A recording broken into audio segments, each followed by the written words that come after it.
네, 한 인디언 노인이 손자에게 삶에 대해 가르치고 있었습니다. 손자야, 마음속에서는 늘 싸움이 일어난단다. 그리고 그는 손자에게 이렇게 말했습니다. 너무 끔찍한 싸움이어서 마치 두 마리 늑대가 싸우는 것과도 같단다. 하나는 악마 같은 놈인데 분노, 질투, 슬픔, 후회, 탐욕, 교만, 자기 연민, 죄의식, 열등감, 잘난 척, 거짓 등을 나타낸단다. 그런데 다른 놈은 선한 놈이지.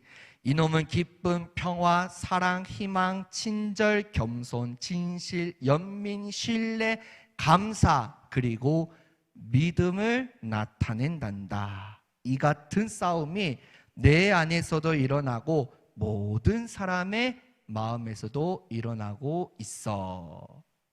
손자는 잠시 동안 그 말을 생각하다가 할아버지에게 이렇게 질문합니다. 할아버지, 그럼 어떤 늑대가 이기나요? 어떤 늑대가 이길 것 같습니까? 할아버지의 대답은 이와 같습니다. 네가 먹이를 주는 쪽. 어떤 늑대에게 먹이를 주느냐에 따라 그 늑대가 이긴다는 거죠. 자, 이처럼 우리 안에는 여러 가지 마음이 있지만 어떤 마음을 붙들고 살아가느냐에 따라 우리 삶의 모습과 결과가 달라진다는 예화입니다. 여러분은 누구를 붙들고 의지하며 살아가고 계십니까? 어떤 늑대에게 먹이를 주고 계십니까? 자, 오늘 본문에 기록된 여리고성 함락 사건은 가나안 정복 이야기 중 가장 유명한 이야기입니다. 하나님을 의지하는 믿음이 놀라운 기적을 일으킨 사건이기도 하죠. 그럼 이 함락된 여리고성은 어떤 성이었을까요? 이 여리고성은 사람들이 살기 시작한 가장 오래된 성입니다. 예루살렘에서 동북쪽으로 약 30km 떨어진 지점에 위치한 이 성은 가나안 성읍들의 중간 규모 도시였어요. 특히 가나안의 출입구를 지키는 성으로도 유명했습니다. 출입구이기에 얼마나 경비가 삼엄하고 방어가 견고했을까요? 보통의 정상적인 작전으로는 정복이 어려운 성이었습니다. 가파른 경사지의 정상 부분에 위치하여 성 밖으로 큰 바위와 갖가지 장애물들이 약 35도 각도로 놓여져 있어 자연적인 방어벽 구실을 했습니다. 성벽이 얼마나 두터웠냐면요, 이중벽으로 만들었어요. 그러니까 내성 안에 있는 성이 바깥 성벽보다 2배 이상 두터웠습니다. 그 두께를 오늘날로 말씀드리면 4차선 도로의 폭과 같다고 볼 수 있어요. 특별히 요새화된 중요 부분은 높이가 7.5m에 두께가 6m를 훨씬 넘어 웬만한 공격에도 끄떡도 하지 않는 철옹성 같은 성이었어요. 요즘으로 치면 최첨단 방어시설로 무장한 첨단 요새였습니다. 이런 요새가 어떻게 침략도 없이 무너질 수 있었을까요? 오늘 본문을 통해 하나님께서 오늘 우리에게 주시는 은혜를 나누고자 합니다. 자, 이스라엘 백성들이 요단강을 건너 본격적으로 가나안 땅을 정복하려 하였을 때 가장 먼저 만난 성이 바로 저 여리고 성이었어요. 방어가 너무 철저합니다. 튼튼한 성이었어요. 이 튼튼한 성 앞에 그들이 서 있게 되었습니다. 그런데 그들보다, 이스라엘 백성들보다 여리고 안에 있는 사람들이 더 두려웠어요. 본문 1절 말씀입니다. 이스라엘 자손들로 말미암아 여리고는 굳게 닫혔고 출입하는 자가 없더라. 왜 여리고 사람들이 성문을 굳게 닫혔고 아무도 출입하는 자가 없었을까요? 왜 그들이 두려움을 느꼈고 머뭇거릴 수밖에 없었을까요? 여호수아 앞의 내용을 보시면요, 여호수아가 이미 아모리 왕의 두 왕 시혼과 옥, 그 나라의 왕들을 전멸시킨 일을 그들이 듣게 됩니다. 그리고 이스라엘 사람들이 이 여리고성을 지나간다는 소식을 듣습니다. 그들이 앞에 있다는 사실을 알게 돼요. 그러니까 오히려 이스라엘 자손들이 두려워한 것이 아니라 이 소문을 들은 여리고 사람들이 너무 두려웠다는 거예요. 자, 이런 상황 가운데 지도자 여호수아는 모든 이스라엘 백성들에게 하나님의 말씀을 선포하게 됩니다. 2절 말씀에 여호와께서 여호수아에게 이르시되 보라 내가 여리고와 그 왕과 용사들을 내 손에 넘겨주었으니, 내 손에 넘겨주었다. 이 말씀 말 그대로 내가 반드시 승리할 것이다 라는 말씀이에요. 이 말의 의미는 무엇입니까? 이미 이 성이 내가 너희에게 내어주었다는 거예요. 두려워하지 말라는 겁니다. 하나님께서는 그런 이스라엘 백성들에게 여호수아를 통해 또다시 너무나 황당한 메시지를 주세요. 본문 3절 4절 말씀에 너희 모든 군사는 그 성을 둘러 성 주위를 매일 한 번씩 돌되 엿새 동안을 그리하라. 제사장 7은 양각 나팔을 잡고 언약궤 앞에서 나아갈 것이요 7째 날에는 그 성을 7번 돌며 그 제사장들은 나팔을 불 것이며. 자, 6일 동안 하루에 한 바퀴씩 돌아요. 그리고 7일째는 7바퀴를 돌아요. 총 몇 바퀴를 돈 거죠? 하루에 6바퀴니까 6바퀴, 그리고 7째 날 7바퀴니까 총 13바퀴죠. 성둘레가 600m 정도 불과하니 느긋하게 돌아도 20분에서 최대 1시간이면 하루 도는 것을 마칩니다. 얼마나 많은 사람들이 성경에서 성을 돌았는지는 기록하고 있지는 않지만 시간이 그리 길진 않았을 것입니다. 자, 우리는 여기 본문에서 이 여리고 성의 행진 행렬을 한번 자세히 살펴보고자 합니다. 먼저 선봉부대가 있죠. 그리고 양각 나팔을 든 제사장들이 있고요. 그리고 언약궤를 맨 제사장들이 따라가고요. 그리고 후미 행렬들, 이 행렬들이 계속해서 지금 돌고 있다는 거예요. 선봉에 무장한 자들이 앞서 나갑니다. 7 양각 나팔을 든 7 제사장들이 따라가요. 6일 동안에는 그냥 잡고 있어요. 그리고 언약궤를 맨 제사장들이 따라가요. 그리고 나머지 행렬들이 따라간다는 거죠. 자, 제가 왜 이 행렬을 말씀을 드렸냐면요, 여러분, 이 행렬의 중심에 무엇이 있습니까? 양각나팔입니까? 바로 언약궤가 있어요. 언약궤는 무엇을 상징하죠? 하나님의 임재, 말씀을 상징합니다. 이스라엘 백성들은요, 그냥 여리고성을 돈 것이 아니라 하나님을 최고의 지휘관으로 모시고 돌았다는 의미예요. 여러분, 우리의 인생에서 너무나 중요한 것은 우리의 삶, 우리가 속한 모든 공동체의 삶과 중심에 하나님을 모셨는가 하는 것입니다. 여러분, 누구를 중심으로 모시고 살아가고 계십니까? 얼마나 이 언약궤가 강조되었냐면요, 여호수아 6장 1절부터 14절에 나중에 한번 보시면요, 법궤, 언약궤, 여호와의 궤라는 단어가 무려 10번이나 기록되어 있어요. 한 번도 아니고 두 번도 아니고 세 번도 아니고 10번이나 언급되어 있다는 거예요. 그만큼 하나님의 궤를 강조하고 있습니다. 그만큼 그들은 하나님을 중심으로 모시고 양각 나팔을 불며 여리고성을 돈 거예요. 근데 어떤 나팔을 불었다고 말씀드렸죠? 양각 나팔이라고 말씀드렸어요. 이 양각 나팔의 의미에 대해서 간단히 살펴보고 다시 한번 본문으로 들어갈게요. 자, 이 양각 나팔은 구약성경 민수기 10장의 근거에서 말씀드리면 이스라엘 백성들이 전쟁에 나갈 때 부는 나팔이었습니다.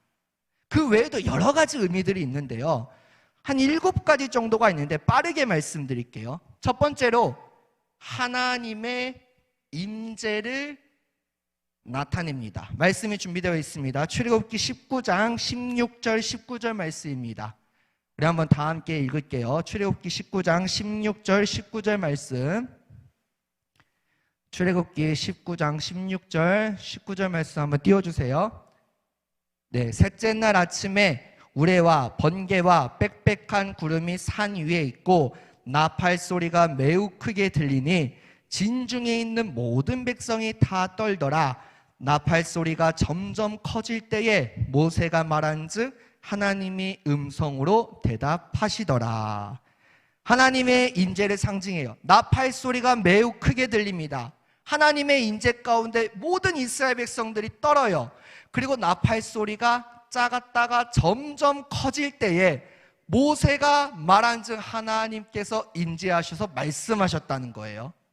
자, 양각나팔은 하나님의 임재를 상징합니다. 그 다음으로는 소집이나 행동의 신호로도 사용되었습니다. 민수기 10장 7절 말씀에 또 회중을 모을 때에도 나팔을 불 것이나 소리를 크게 내지 말며, 이스라엘 백성들을 소집할 때 이 양각나팔을 불었다는 거죠. 자, 그 다음으로는 성경 여러 곳곳에서 이 나팔 소리는요 경고를 의미합니다. 여러 말씀들이 있는데 에스겔 34장 4절 말씀에 그들이 나팔 소리를 듣고도 정신 차리지 아니하므로 그 임하는 칼에 제거함을 당하면 그 피가 자기의 머리로 돌아갈 것이라. 나팔 소리를 들었어요. 경고의 소리를 듣습니다. 그런데 정신 차리지 않으니까 심판을 받았다는 거예요. 이 나팔은 경고를 의미합니다. 또 그 다음으로는 기쁨을 표현할 때도 이 나팔이 사용됩니다. 열왕기상 1장 34절 말씀에 거기서 제사장 사독과 선지자 나단은 그에게 기름을 부어 이스라엘 왕으로 삼고 너희는 뿔 나팔을 불며 솔로몬 왕은 만세수를 하옵소서. 이 열왕기상 1장은 솔로몬 왕의 즉위식 장면이에요. 제사장 사독과 선지자 나단이 솔로몬에게 기름을 붓습니다. 이스라엘 왕으로 삼습니다. 그때 제사장들이 뿔 나팔을 불며 기쁨을 표현했다는 겁니다. 그리고 의식이나 절기를 알리는 악기로도 사용됩니다. 민수기 29장 1절 말씀에 일곱째 달에 이르러는 그달 초하루에 성회로 모이고 아무 노동도 하지 말라. 이는 너희가 나팔을 불 날이니라. 나팔절이라는 절기가 아예 있거든요. 그 절기를 알리는 악기로 사용됩니다. 그리고 마지막으로 전쟁 시 신호로 사용됩니다. 이게 오늘 본문에 해당되는 의미겠죠. 오늘 본문은 여러 가지 나팔의 의미 중에 이 마지막 의미인 전쟁 시 신호용으로 사용되었습니다. 그럼 이 나팔은 무엇으로 만들었을까요? 그리고 이 나팔과 관련된 규정에는 무엇이 있을까요? 민수기 10장을 다시 한번 보면요, 하나님께서는 모세에게 은나팔 2개를 만들라고 말씀하세요. 그리고 이 나팔은요 순염소가 아닌 순양의 뿔로 만들었어요. 하나님께서는 아론과 그의 자손들인 제사장들만이 불 수 있도록 성별된 규정을 선포하셨습니다. 그리고 이렇게 말씀하십니다. 민수기 10장 9절 말씀 우리 다 함께 읽겠습니다. 또 너희 땅에서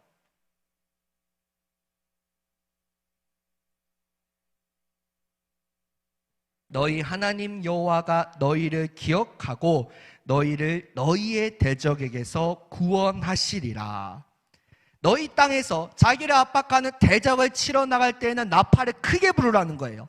이 나팔 소리가 하나님께 들리면 내가 너희를 기억하고 너희를 너희의 대적에게서 구원하시겠다는 약속의 말씀입니다. 여리고 성을 돈 이스라엘 백성들, 그 일곱 양각 나팔을 든 일곱 제사장들은요, 저 말씀을 당연히 알겠죠. 하나님의 약속의 말씀을 붙잡고 돌았다는 거예요. 이 전쟁에 나갈 때 양각 나팔을 부는 것은요, 결론을 말씀드리면 온 백성들이 긴급하게 하나님께 부르짖는 기도의 표현입니다.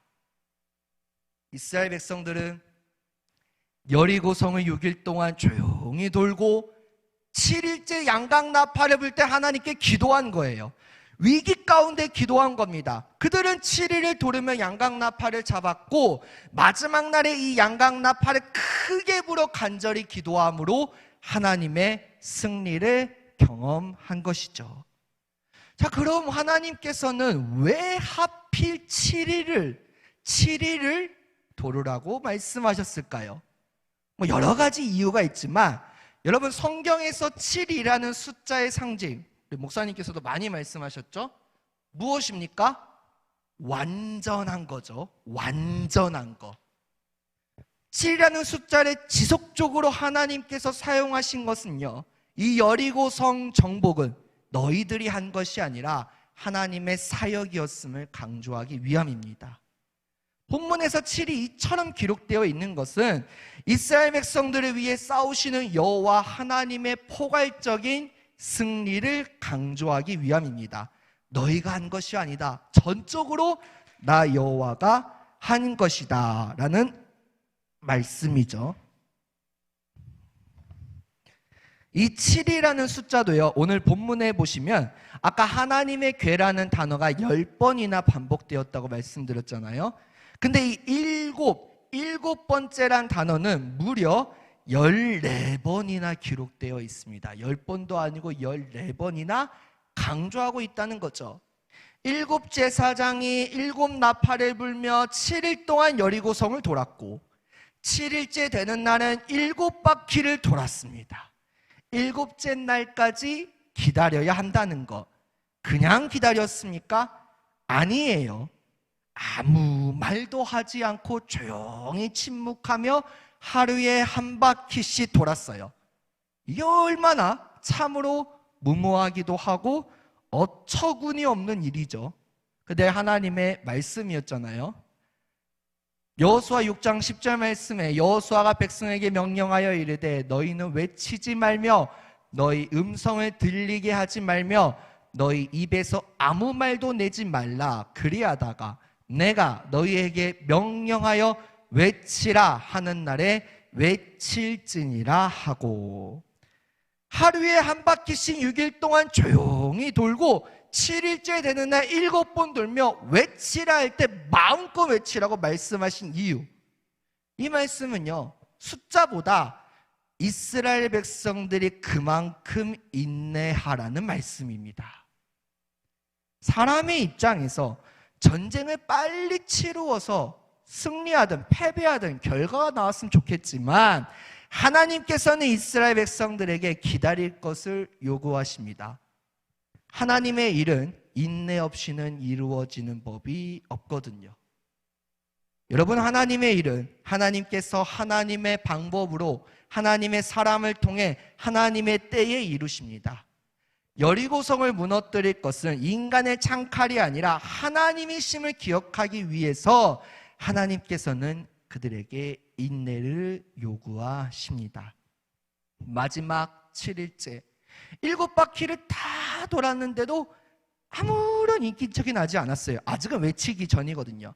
아무런 조짐도 아무런 증거도 없었어요. 오히려 조용하기만 합니다.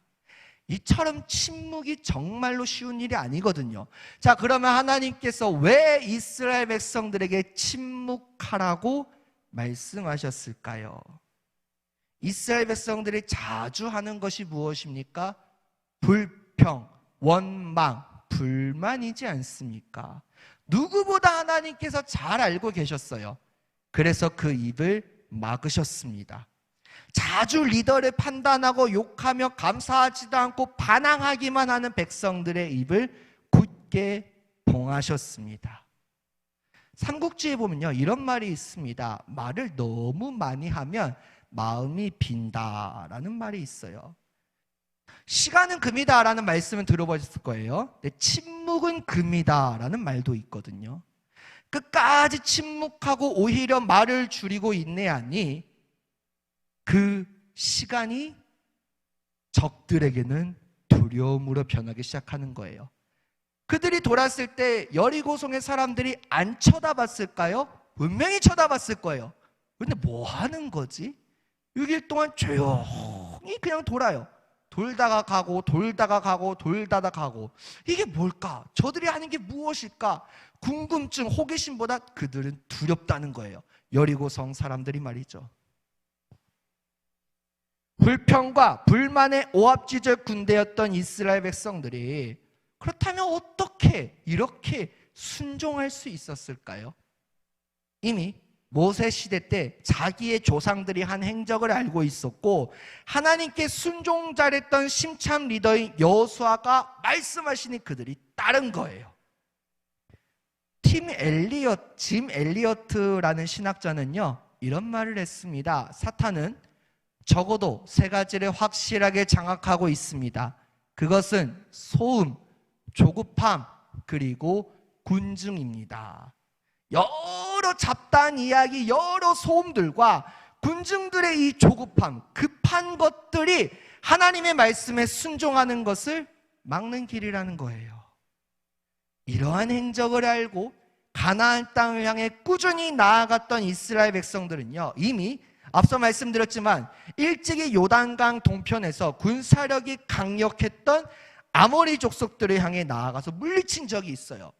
그리고 여호수아 3장에 보면 바로 앞서서 장마철을 맞이하여 강물이 불어났던 요단강을 하나님의 언약궤를 메고 걸어갈 때 전혀 조그만 사고도 없이 물 한 방울 몸에 묻히지 않고서도 안전하게 건너기까지 하였습니다.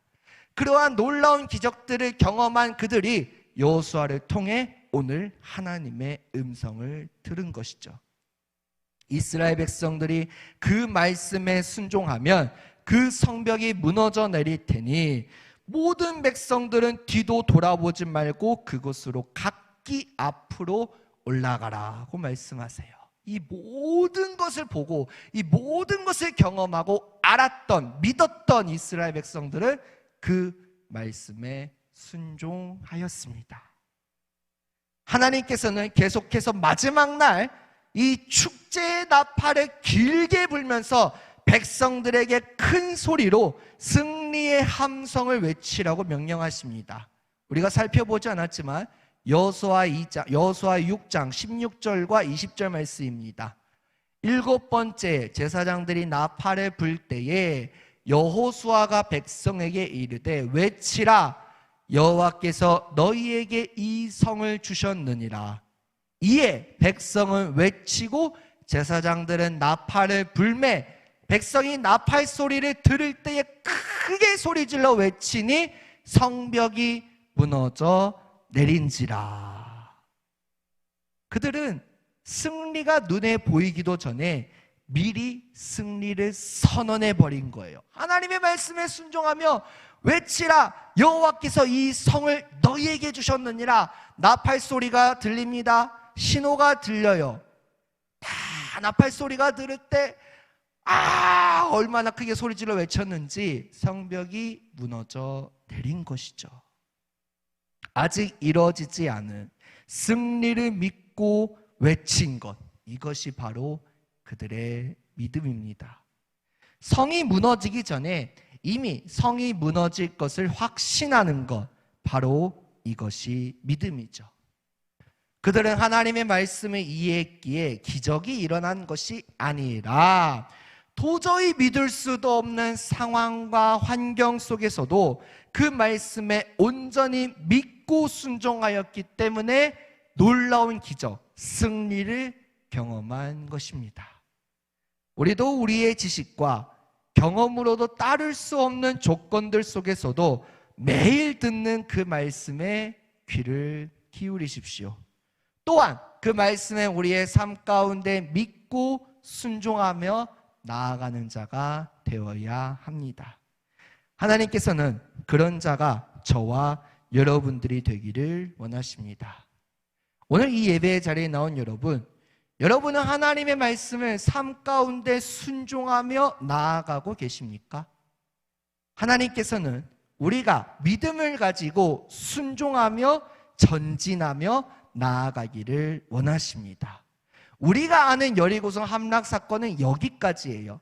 그런데 여호수아 6장 뒷부분에 보시면요, 여호수아는 또 이렇게 선포합니다. 26절 말씀 우리 한번 다 함께 읽겠습니다. 시작. 여호수아가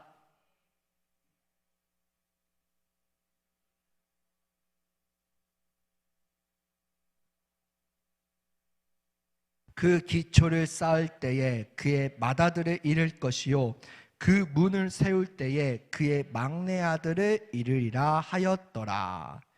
우리는 여리고성 함락 사건까지는 잘 알고 있어요. 그런데 여호수아 6장은 그렇게 끝나지 않습니다. 여리고성을 다시 재건하는 자는 여호와 앞에서 저주를 받을 것이다 라고 여호수아는 그들에게 말씀하고 계세요.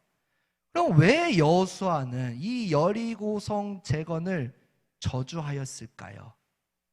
여러 가지 이유가 있는데요, 세 가지 이유를 말씀드릴게요. 첫째로, 이 여리고성은 가나안 정복의 첫 열매이고 그 성의 폐허는 여호와의 승리를 기념하는 가치가 있기 때문이에요. 하나님께서 재건하지 말라고 하셨고요, 심지어 우리가 살펴보지 않았지만 하나님께서 여리고성이 무너지고 나서는요, 그들을 다 진멸하라고 하세요. 라합을 제외하고 말이죠. 하나님께서는 모든 것들을 탐내지 말고 구별되고 여호와의 곳간에 드리고 다 진멸하라고 하세요. 왜? 거룩하신 하나님이시기 때문이죠. 만약에 이러한 것들이 남아있는 상태에서 여리고성에 이스라엘 백성들이 잠깐이라도 살았다면, 이스라엘 백성들의 과거를 보시면 우상들이나 여러 잘못된 것들이 그들과 함께 거주할 때 어마어마한 우상 숭배를 포함한 음란, 물란 여러 가지 죄를 지었기 때문이에요. 거룩하신 하나님께서는 그 꼴을 보시지 않으셨습니다. 그래서 진멸하라고 말씀하세요. 그런 하나님께서 당연히 말씀도 하지 않은 여리고성을 재건하면요, 저주하신다는 거예요. 두 번째로, 여리고성은 이스라엘 사람들에게 전쟁에 대한 진리를 알려주신 하나님의 함께하심의 증거이기 때문입니다. 하나님께서 함께하시지 않으셨다면 여리고성은 무너지지 않았어요. 그리고 하나님께서 함께하심의 말씀을 듣고 그들이 한 사람이라도, 나중에 여호수아 7장을 보면요, 아이성, 그 조그마한 아이성이 무너지지 않아요. 딱 한 사람, 아간이 탐냈기 때문에 몰래 하나님께서 다 진멸하라고 했고 아무것도 가져가지 말라고 했는데 그 딱 하나 감추어 두었다가 아이성이 멸망하지 않았던 그 이야기가 바로 7장에 나오거든요. 이 여리고성 사건 이후의 말이죠. 그리고 마지막으로 이 여리고성의 폐허는 주변 국가들에게 이스라엘이라는 나라를 두려워하게 할 만한 효과를 보여주기 때문입니다. 여호수아의 소문이 그 온 땅에 퍼집니다. 27절 마지막 말씀입니다. 여호와께서 여호수아와 함께 하시니 여호수아의 소문이 그 온 땅에 퍼지니라. 여러분, 하나님께서 이 여리고성을 정복하려 하시고자 하는 의도는요, 바로 이스라엘 백성들의 마음을 정복하고자 하신 거예요. 그들에게 하나님 중심으로 사는 삶, 언약궤를 매면서 하나님 중심으로 살아가는 삶, 하나님의 말씀을 순종하는 예배자의 삶, 딱 말씀이 들려요. 도저히 이해가 안 됩니다. 이게 어떻게 말이 됩니까? 불만하던 이스라엘 백성들이 침묵하라고 말씀하시고 순종하라고 말씀하시고 그 무엇보다도 순종이 중요한 것을 알려주고자 하신 것이죠. 그리고 눈에 보이지 않지만 믿음으로 승리를 선포하는 삶을 알려주시기 위함입니다. 여러분, 이 여리고성 함락 사건은 우리에게 여러 가지 교훈을 주고 계시는데, 여러분 이거 하나만 기억하십시오. 말씀을 믿고 순종하는 것이 그 무엇보다도 중요합니다. 저는 솔직히 여러분의 삶을 잘 모릅니다. 그러나 그 누구보다도 하나님께서는 아시겠죠. 정말로 힘든 상황, 도저히 이해할 수 없는 상황과 환경 가운데 하나님의 말씀이 주어집니다. 그런데 내가 아무리 생각해봐도 이 말씀은 도저히 아닌 것 같아요. 왜 그렇게 하라고 하셨을까? 의문이 들기만 합니다. 여러분, 이때 이 여리고성 함락 사건을 기억하십시오. 그렇게 불평불만하던 이스라엘 백성들의 입을 봉하시면서까지 순종의 중요성을 알려주시고자 하셨던 하나님의 의도, 저와 여러분에게 말씀하시고자 하는 하나님의 뜻입니다. 말씀을 맺겠습니다. 여러분, 어려운 상황과 환경 가운데 하나님의 말씀에 순종하십시오. 도저히 이해할 수 없는 상황과 도저히 이해할 수 없는 말씀이 정말로 하나님의 말씀으로 주어진다면 온전히 믿고 순종하며 따라가십시오. 아무 말도 하지 마시고 하나님께 여러 가지 변명하지 마시고 온전히 맡기며 순종하며 나아가십시오. 그러므로 믿음으로 전진하십시오. 하나님의 목적과 비전을 향해 믿음으로 전진하며 나아가는 자를 하나님께서는 오늘 찾으십니다. 이 이스라엘 백성들, 그렇게 불평불만하던 이스라엘 백성들, 그리고 그들에게 누구보다도 믿음과 순종의 중요성을 말씀하시고자 하는 하나님, 저와 여러분에게도 동일하게 말씀하고 계십니다. 여러분, 하나님의 말씀에 정말로 어떻게 얼마나 순종하며 나아가고 계십니까? 정말로 하나님의 말씀이라면 이제 온전히 순종하십시오.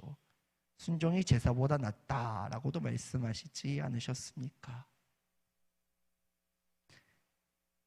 상황이 아무리 어렵더라도 캄캄한 어둠이더라도 하나님께서 함께 하시니, 하나님께서 앞장서 나가시니 믿음으로 전진하며 나아가십시오. 하나님께서는 정말로 그런 자를 오늘 찾으십니다. 하나님께서 찾으시는 그 한 사람, 바로 그 한 사람이 저와 여러분들이 되기를 간절히 소망합니다. 우리 이 시간 기도하기를 원합니다.